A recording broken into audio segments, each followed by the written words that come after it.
Oke, selamat datang di podcast Unjuk Asa. Dari kami yang dulunya pengunjuk rasa, sekarang mau berunjuk asa. Episode spesial karena Ardi sedang di Jakarta, jadi kita eksploitasi. Nah, mau bahas apa nih di episode kali ini? Ini sih. Oh, ada yang menarik coy. Mungkin sebelum mulai gue mau mengucapkan dulu selamat ulang tahun buat kita semua bangsa Indonesia. 75 tahun loh. Cukka Hamida. Nggak boleh ya. Harusnya Dirgahayu Indonesia. Republik Indonesia ke-75. Ya, selamat buat kita semuanya. Semoga bangsa Indonesia semakin akur ya. Betul, Ya kan? rukun, bersatu kan? padu, semakin maju. betul. Sesuai dengan tagline-nya, Indonesia maju. Bener, Oh, 75 tahun. Nah, tapi doa-doa yang tadi itu apa ya, Jap ya? Kok kayak kemarin ada satu kejadian aja sih gitu kan. Oke. Apa tuh? Gue juga dengarnya kan dari lu ya. Gue gak punya Twitter nih, bro. Sorry. Ardi tuh masih hidup di zaman batu ya. Explore Instagram gue juga gak muncul yang Oke.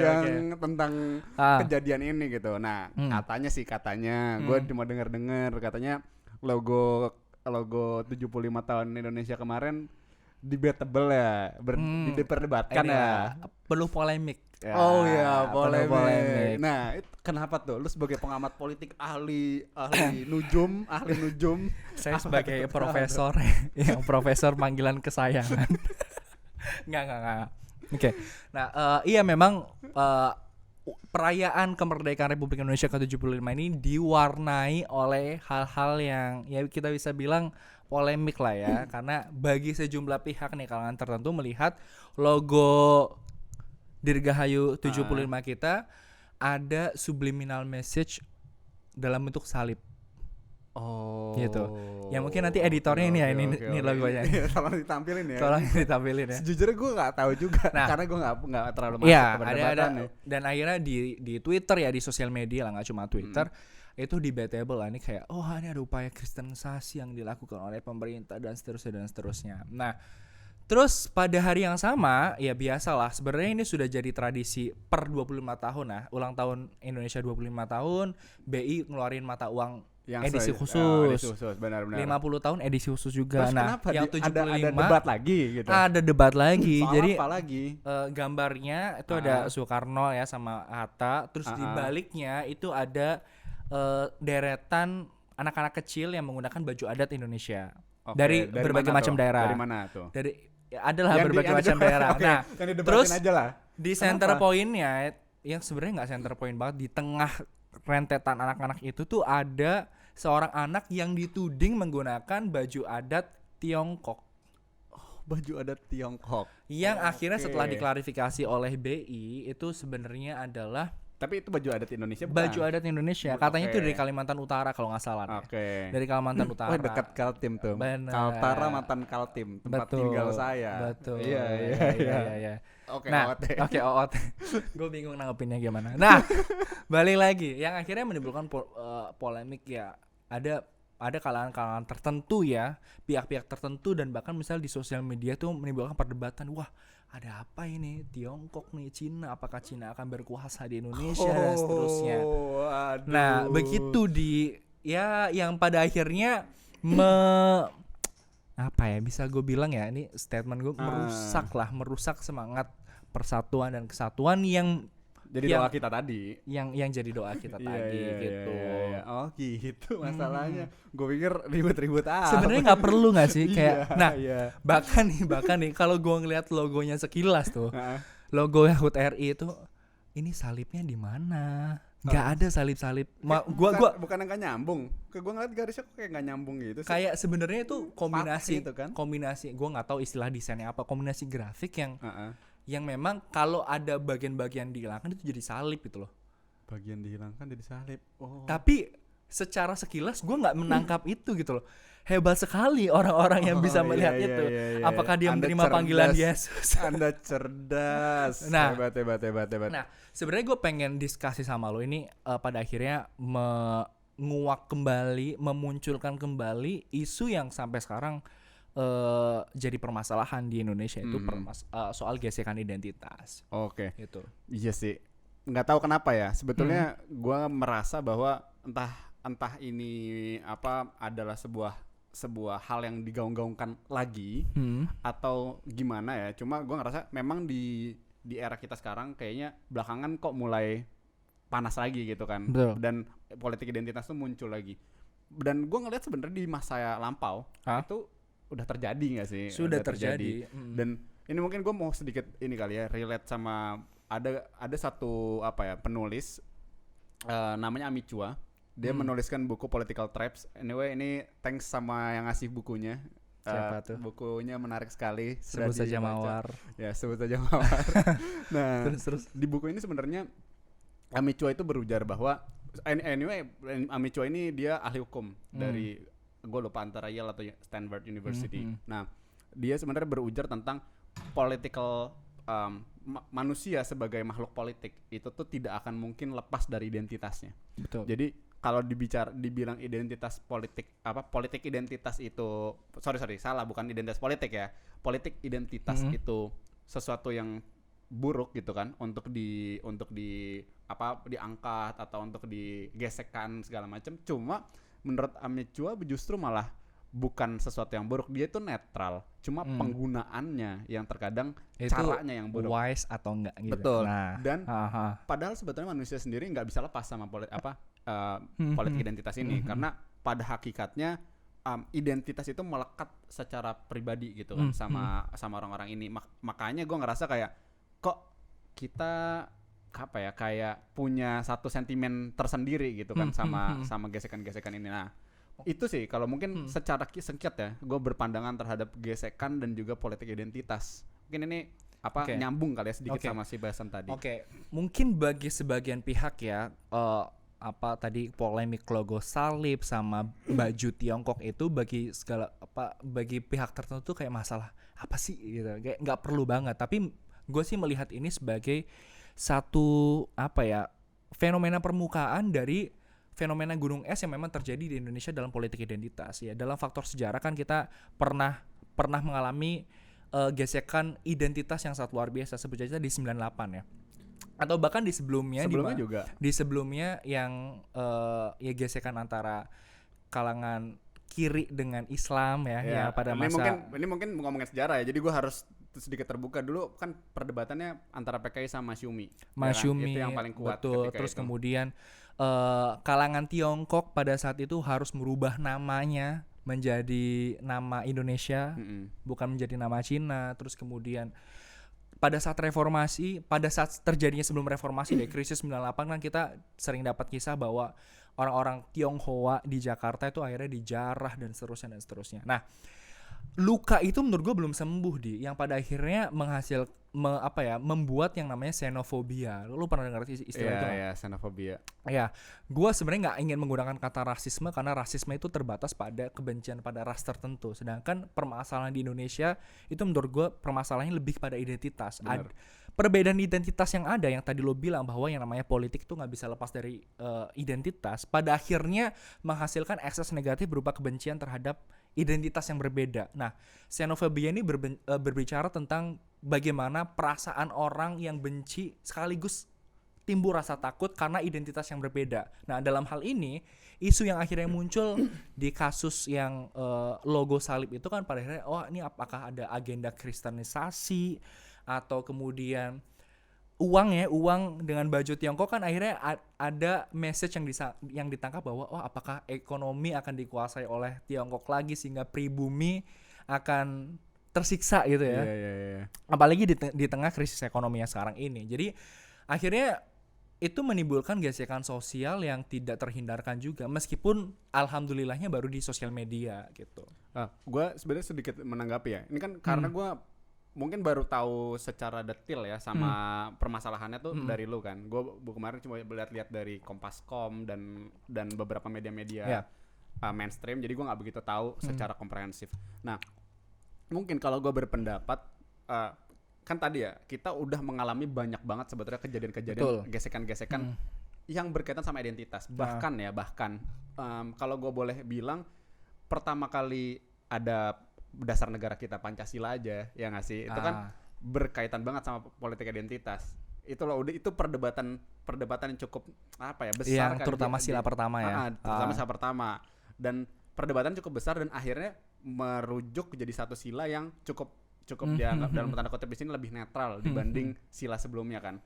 Nah, gue ngerasa sebetulnya udah terjadi, bahkan founding fathers kita melakukan itu, tapi sikap yang dia ambil sangat berbeda, di mana founding fathers kita dulu bisa legowo terhadap hal tersebut, bisa lebih menyikapi. Ada kedewasaan politik di situ betul, ya. ada kebijaksanaan juga yang membuat akhirnya ada kemajuan pemikiran, ya nggak sih, akhirnya ada kemajuan inilah yang menyebabkan Pancasila hari ini hadir gitu kan sebagai pengikat kita. Dan gue melihat bahwa ketika tadi ya orang-orang sensitif sekali ketika mendengar melihat logo yang tidak secara jelas, gitu kan. Gue sebenarnya sangat mengapresiasi kesensitifan teman-teman sekalian karena itu luar biasa dan berarti memang ada kepekaan ya. Benar, dan memang dalam demokrasi kita membutuhkan itu ya, kepekaan politik dan juga kepekaan terhadap simbol-simbol semiotika itu juga penting. Menurut gue itu pribadi sangat penting. Tapi ketika itu disajikan dalam bentuk yang membuat justru menimbulkan rasa benci lainnya, itu kan menurut gue dan gesekan sosial. Betul.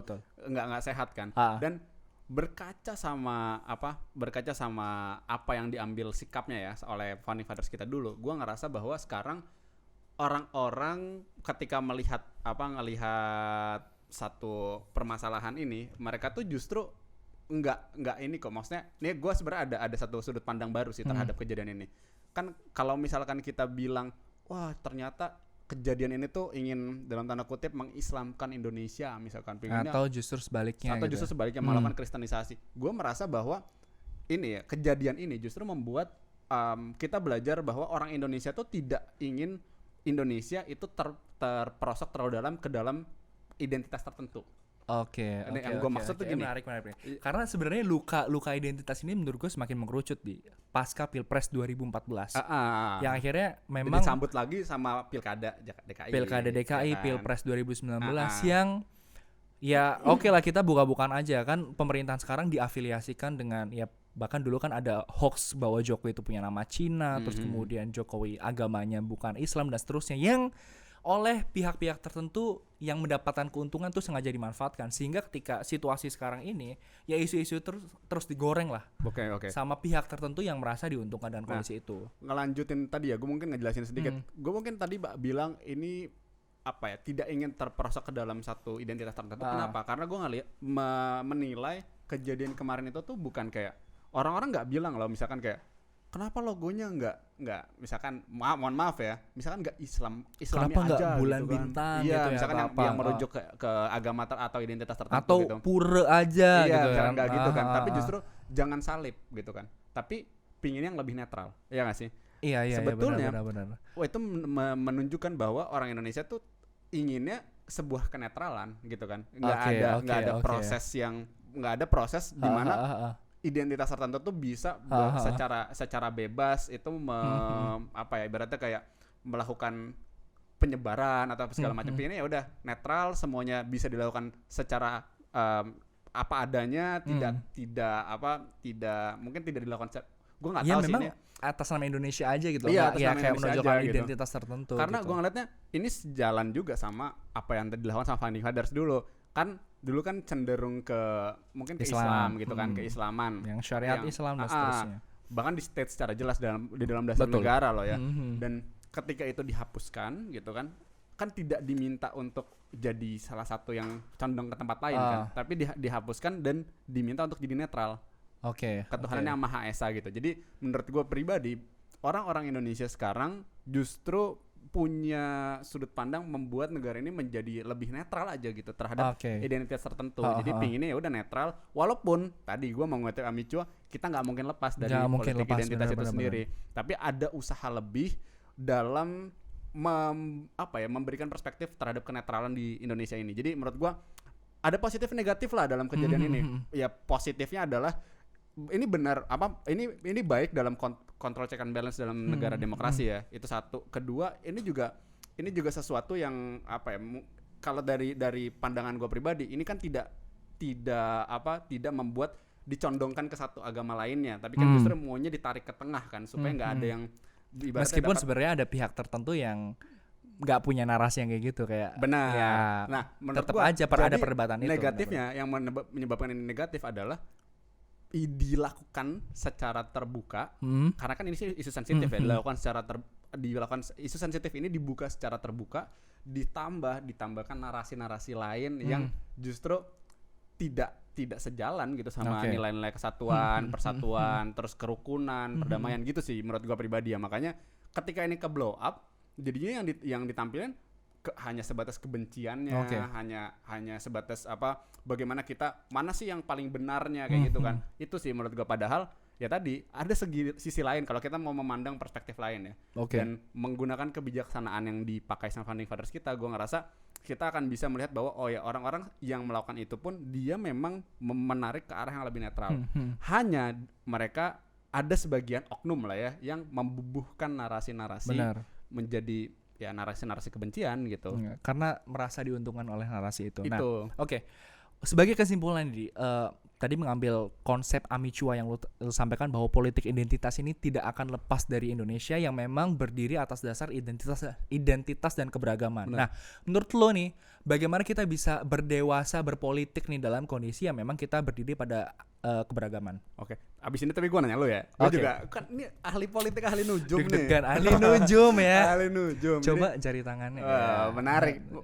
Pertanyaan sebenarnya menurut gue menarik banget karena ketika kita ingin menjadi seorang dewasa, menurut gue kita harus memang belajar dari kesalahan dan kita tahu bahwa ada kesalahan loh yang terjadi gitu kan. Nah, sesi belajar inilah yang menurut gue harus dipandu gitu kan oleh tokoh masyarakat, oleh akademisi, bahkan juga termasuk di dalam pemerintah dan banyak orang-orang. Dan terutama menurut gue politisi-politisi kita sih, ya. Tolong nih bapak-bapak, ibu-ibu supaya bisa memberikan suasana yang sejuk lah. Sejuk dan substansial lah. Kita pengen demokrasi kita lebih maju ya, menurut gue lebih mengedepankan aspek-aspek yang sifatnya substansial, gagasan dan seterusnya. Benar. Salah tuh menurut gue dalam dunia demokrasi kayaknya bagus malahan. Justru bukan sesuatu yang wah nggak boleh nih salah ini udahlah nggak bisa diperbaikin. Jadi menurut gua kesalahan itu membuat suatu bangsa belajar. Benar. Jadi, tapi jangan salah terus ya. Jangan salah terus. Jadi untuk menjadi lebih dewasa kita harus sadar bahwa memang kita salah. Kita evaluasi kesalahannya di masa yang akan datang kita bisa perbaikin. Kedua, mungkin gua ketika kita mau lebih dewasa dalam berdemokrasi ya, sudut pandang gua tuh mengatakan bahwa bagaimana sebenarnya kita memandang satu permasalahan itu memang berangkat dari ahlinya. Maksud gue kayak gini, ketika ada masalah yang seperti kemarin, siapa coba yang ngomong? Kalau lu perhatiin kan lu main medsos banget nih.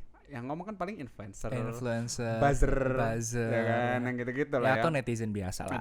Ada nggak sih ahli semiotika yang berbicara gitu kan? Paling ya kalau ada pun seberapa banyak sih. Gitu dan kan? Bahkan akhirnya lebih ke klarifikasi aja sih waktu itu. Setahu gue dari pihak desainernya tuh mengklarifikasi ini. Ornamen ini tuh maknanya apa? Terus kemudian BI juga mengklarifikasi bahwa ini bukan pakai baju adat Tiongkok tapi pakai baju adat Kalimantan Utara. Itu dia. Di sini kan ibaratnya ketika kita ingin tahu satu permasalahan secara substansial dan menentukan secara personal, ya ini esensial ya buat demokrasi ya. Kita bisa menentukan satu permasalahan secara personal. Nah, sebelum kita bisa menentukan secara personal, kita kan harus dapat informasi sebanyak-banyaknya dan didapat dari sumber yang kredibel, bener nggak sih? Benar. Nah, sumber yang kredibel berangkat dari salah satunya adalah ahli, gitu kan. Selain logika kita sendiri ya, salah satunya adalah ahli. Dan menurut gua kemarin kenapa tidak banyak justru narasi-narasi ahli semiotika, ahli hermeneutika atau sosiolog yang muncul gitu loh menurut gua. Jadi untuk bisa lebih dewasa sama satu permasalahan di dunia demokrasi, gua mengusulkan bahwa memang ini enggak satu-satunya sumber kebenaran ya. Ahli bisa salah. Itu yang gue tapi sehingga memberikan kita perspektif kan sih? Betul, itu memberikan kita perspektif sebelum kita bisa menjudge dan memberikan narasi tambahan, apalagi narasi dibubuhi sama dalam tanda kutip kebencian. Kayak gitu sih. Jadi mungkin dua hal itu gue berdua yang bisa. Pemerintah juga bisa lebih berhati-hati sih, karena bagaimanapun sikap apapun baik dalam bentuk logo, produk, kebijakan yang dikeluarkan oleh pemerintah itu memberikan message politik. Apalagi dalam situasi memang gesekan identitas ini semakin parah ya sejak Pilpres 14, Pilkada DKI 17 sampai Pilpres yang 2019 kemarin. Jadi hal-hal kayak gini ya menurut gue bisa lebih dikontrol lah oleh pemerintah untuk supaya tidak memberikan pesan-pesan politik yang bisa ditangkap secara salah oleh pihak-pihak tertentu. Betul. gitu. Lo ada tambahan lagi nggak nih soal ini? Oh, lu mau nanya ke gua? Iya, gue Boleh, sekarang boleh. nanya. Ada nggak kira-kira menurut lo sudut pandang lo tuh gimana sih sebenarnya kita menjadi seorang yang lebih dewasa ya dalam berpolitik, terutama menyikapi politik identitas. Oke. Karena pada dasarnya identitas kan memberikan pesan ya. Menurut gua yang tadi gue sepakat dengan konsep Amichua ya, bahwa politik kita, apalagi politik Indonesia, yang dari dulu pun tidak akan bisa lepas dari identitas. Nah, menurut gue identitas ini tidak hanya sekedar pada label fisik atau label kesukuan latar belakang aja, tapi menurut gue harus memberikan pesan politik yang jelas, yang akhirnya membuat politik identitas ini menurut gue jadi lebih substansial. Misal ketika lu mau bawa katakanlah politik Islam ya, nggak cuma menjual lu sebagai seorang muslim gitu loh, nggak cuma menjual lu punya agama tertentu, tapi lu juga bisa memperjuangkan kebijakan yang punya nafas itu gitu.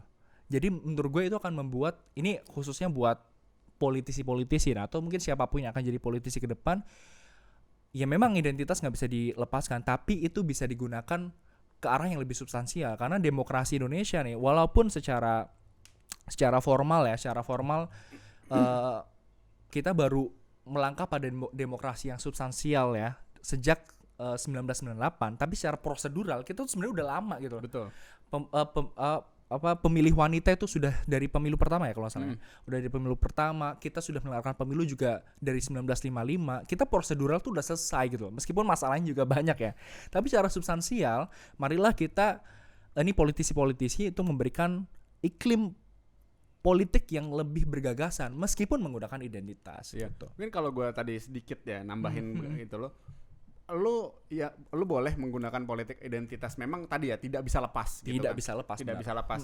Tapi jangan hanya identitas yang dijual. Benar. Tapi yang lo jual adalah bagaimana identitas ini mempengaruhi ide terus bisa diterapkan dan apa contohnya gitu kan di lapangan gitu. Di masyarakat itu akan seperti apa. Nanti ketika itu bisa dilakukan, bisa diterapkan, ada contohnya, ada implementasinya, lu nggak bakal cuma ngejual identitas, nggak bakal cuma ngejual ibaratnya drum kosong gitu kan, tapi lu memberikan drum itu beserta airnya yang bisa dinikmati sama orang. Sama fenomena yang ya tadi gesekan sosial yang terjadi nih, itu kan fenomena logo dan kemudian uang itu kan sebenarnya satu dari sekian banyak fenomena gesekan sosial karena identitas ya. Menurut gua ini seharusnya menjadi PR nih bagi pemerintah untuk bisa mengecek kembali nih, sebenarnya sudah sejauh mana sih agenda reformasi akan keberagaman, persatuan akan keberagaman itu bisa diterima di kalangan akar rumput gitu loh.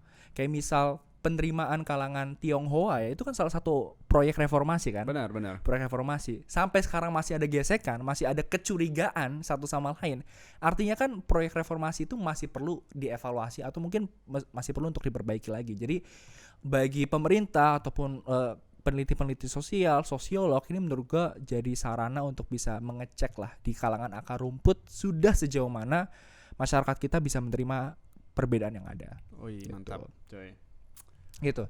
Luar biasa. Ya, jadi buat penutup nih ya sebenarnya lebih berpesan aja kali berpesan ya. Kalau misalkan kan tadi kan kita pingin teman-teman kan lebih dewasa kan. Kita juga sebenarnya pingin lebih dewasa dalam berpolitik. Oleh karena itu mungkin pesan yang bisa dimunculkan adalah kalau emang kita sebagai bangsa Indonesia ingin mempertahankan bangsa Indonesia itu sendiri ya, mempertahankan itu dalam konteks bukan NKRI harga mati aja gitu, tapi emang kita menjiwai nilai-nilai yang ada, mencintai Indonesia dengan dinamikanya, betul, perbedaan-perbedaannya. Itu dia. Dan setiap nafas identitas yang ada di sekitar kita, suku, agama, ras itu bisa kita elaborasikan dalam satu narasi kedamaian, kesatuan, terus juga kerukunan kayak gitu sih sebenarnya. Mungkin itu pesan yang bisa disampaikan dari podcast Unjuk Asa kali ya. Mungkin lu ada tambahan?